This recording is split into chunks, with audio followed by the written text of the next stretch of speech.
हिंदू धर्म में अमावस्या का बहुत महत्व होता है। हर महीने में एक बार अमावस्या तिथि पड़ती है और ये तिथि भगवान विष्णु और पितृ देवता को समर्पित होती है। इस दिन विधि विधान से भगवान की पूजा की जाती है। पितरों की आत्मा की शांति के लिए तर्पण भी किया जाता है। अमावस्या तिथि पर पवित्र नदियों में स्नान का विशेष महत्व होता है। नदी में स्नान करने के बाद सूर्य देव को अर्घ्य देकर पितरों का तर्पण किया जाता है।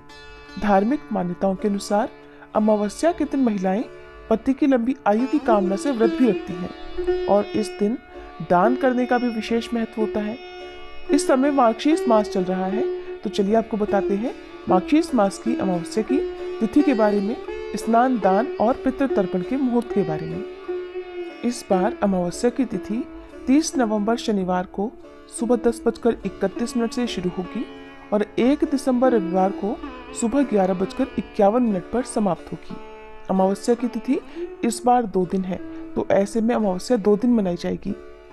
30 नवंबर शनिवार और 1 दिसंबर रविवार को पितरों के निमित्त तर्पण आदि कार्य आप चाहे तो दोनों दिन कर सकते हैं, और वैसे व्रत और पितृ तर्पण के लिए 30 नवंबर शनिवार का दिन ज्यादा सही रहेगा, क्योंकि इस दिन सारा दिन ही अमावस्या तिथि विद्यमान रहेगी और क्योंकि रविवार के दिन पीपल के पेड़ की पूजा या पीपल के पेड़ में जल अर्पित नहीं किया जाता है। ऐसे में 30 दिसंबर शनिवार के दिन ही आपको पीपल की पूजा करनी चाहिए। अमावस्या के दिन पवित्र नदी में स्नान किया जाता है और फिर दान दिया जाता है, तो स्नान दान आप 1 दिसंबर रविवार को कर सकते हैं। अब जानते हैं शनिवार के मुहूर्त के बारे में। तो 30 नवंबर शनिवार को सूर्योदय होगा सुबह 6:55 पर, सूर्यास्त शाम 5:36 पर। ब्रह्म मुहूर्त सुबह 5:18 से 6:06 तक रहेगा। अभिजीत मुहूर्त दोपहर 11:54 से 12:37 तक रहेगा। पितृ तर्पण दोपहर 12:36 से 2:36 तक रहेगा। इस दिन राहु काल सुबह 9 से 10:30 बजे तक रहेगा।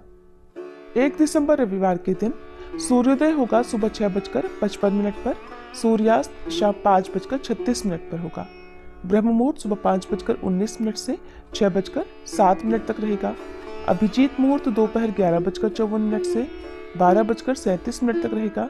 इस दिन सुकर्मा योग भी बन रहा है, जो कि शाम 4:33 तक रहेगा और राहु काल शाम 4:30 से 6 बजे तक रहेगा।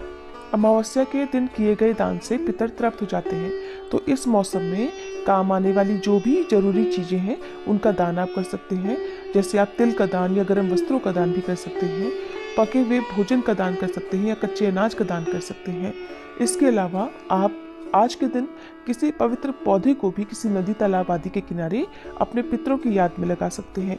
जैसे आप वट वृक्ष का पौधा हो, पीपल का पौधा हो या बेल का या आंवले का पौधा भी लगा सकते हैं। अमावस्या के दिन शनिदेव की पूजा करने से कुंडली में शनि दोष दूर होता है या शनिदेव का प्रकोप शांत होता है। इस दिन आप बहते जल में दीपदान कर सकते हैं। अंधेरी सुनसान जगह पर आप दीपदान कर सकते हैं। घर के मंदिर में दीप जलाने के साथ ही अपने घर के मुख्य द्वार पर शाम की पूजा के समय दक्षिण दिशा की ओर मुंह करके एक दीपक अपने पितरों के नाम से जलाना चाहिए। और इस दिन भूलकर भी लहसुन, प्याज या किसी भी तामसिक चीजों का सेवन नहीं करना चाहिए। ये थी आज की वीडियो। उम्मीद है ये जानकारी आपको पसंद आई होगी।